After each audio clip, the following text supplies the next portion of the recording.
In the annals of time, the nation of Israel held a special place in their heart for one man, Moses. They didn't just respect him, they loved him. When the curtain fell on his final act, the echoes of his leadership reverberated for a month as an entire nation mourned. Now, the thing about death? For many, it's like the last sentence in a book, the end of a story. But there's usually an epilogue, isn't there? A grave, a resting place. Enter the enigma, Moses. When Moses took his final bow, things were, let's just say, unconventional. Dive into Deuteronomy 34:6 and you find a plot twist. So Moses, the servant of the Lord, died there in the land of Moab, and he buried him. Who's this he? None other than the big man upstairs, God himself. But wait, it gets even more intriguing. His burial site?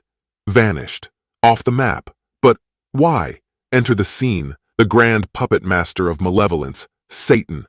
Just when the curtain seemed to close on his tricks, he makes a comeback. He's always been one for theatrics, and this time, his gaze is firmly fixed on an unexpected prize, Moses' body. Why, you ask? Well, Satan is no amateur in understanding the human psyche. He's aware of our penchant for tangibility, our yearning for something to see, touch, and be awed by. His grand design? Transform the hallowed resting place of Moses into the next big thing on Israel's map. Think neon signs pointing the way, a sprawling shrine, maybe even a flashy billboard or two boasting, "Visit the legendary resting place of Moses." The end goal is sheer brilliance in its wickedness. Shift the narrative, turn reverence for Moses into an obsessive spectacle. In this crafty endeavor, Satan's intention is crystal clear: distract, divert, and distort. He wants the masses to congregate, to be so enamored by the place that they forget the essence. Instead of pausing to reflect on Moses' teachings and the divine wisdom he channeled, people might get caught up in the grandeur of the sight. They'd be missing the forest for the trees, focusing so much on the vessel, Moses, that they overlook the vital waters of his teachings and, ultimately, their connection to the Creator. It's a cautionary tale of priorities, a narrative that highlights the perils of placing significance on symbols rather than substance. And in this unfolding drama, it's a stark reminder of the continuous battle between the superficial and the profound. If you're one for thrilling showdowns, buckle up because the next chapter takes us on a roller coaster ride. Picture the vast expanse of the heavens as our backdrop. Jude chapter 9 sets the stage, and the spotlight falls on two of the most formidable figures in celestial lore, Archangel Michael and Satan himself. Now, if you're wondering what could possibly bring these two heavyweights into a cosmic clash, it's all about Moses' body. But wait, why would these powerful beings be interested in a mortal's remains? The Bible, in its ever-mystical way, gives us hints, but not the entire playbook. Yet, if we connect the dots, an intriguing theory emerges. It all comes down to our very human nature. We're like magpies, always drawn to the shiniest object in the room. And often, our admiration borders on obsession. Think of that one keepsake on your shelf. You know, the one that gathers no dust because you're always showing it off. Now imagine if that keepsake was something as monumental as Moses' resting place. It wouldn't just be a conversation starter, it would become the focal point of the entire house. In this celestial chess game, Moses' body represented more than just a beloved leader's remains. It was a powerful symbol, a relic that could sway hearts and minds. If misused, it could divert an entire nation's focus from the divine to the earthly, from God's vastness to a single grave. And so, in this corner of the universe, two giants squared off, each with their own vision of the future, with Moses' legacy hanging in the balance.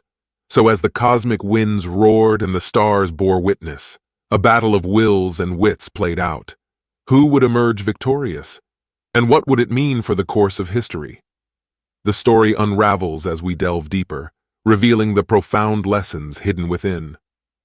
Now let's zoom in on Archangel Michael, the celestial equivalent of our favorite superhero but without the flashy cape. Imagine him, towering, majestic, and radiant. But what truly sets Michael apart isn't his awe-inspiring presence, it's his incredible restraint. You'd think that in a showdown with Satan, the ultimate adversary, sparks would fly and the universe would be treated to some celestial fireworks. But no, Michael, in all his wisdom, takes an unexpected route. Instead of hurling zingers or engaging in cosmic mudslinging, he delivers a simple yet powerful statement: "The Lord rebuke you."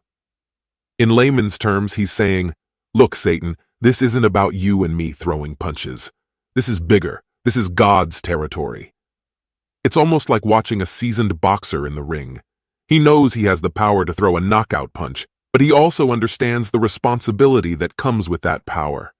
Michael's impeccable self-control underscores a profound lesson.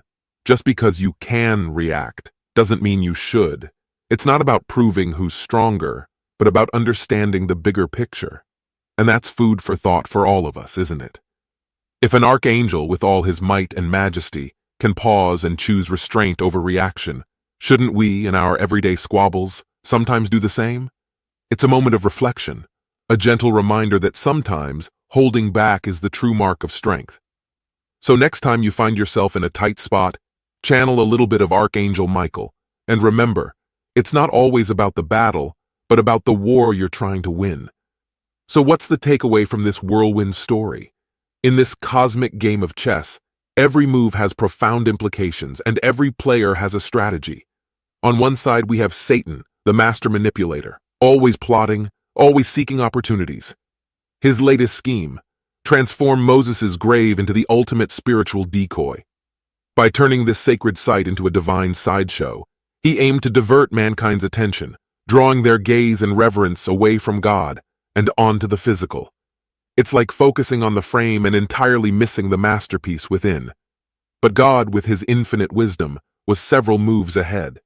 Knowing the vulnerabilities of human nature and understanding our propensity to get caught up in symbols, he decided to play a masterstroke.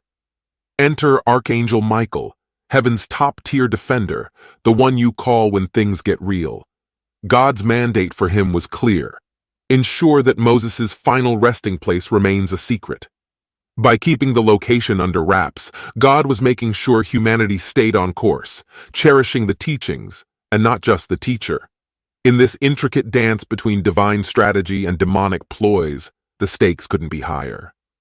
It's a lesson about the enduring battle between distraction and true purpose, between surface and substance. It underscores the lengths to which the divine will go to ensure humanity doesn't lose sight of what truly matters. And in this vast cosmic narrative, it serves as a reminder: while there will always be distractions, it's our responsibility to focus on the genuine essence of our faith.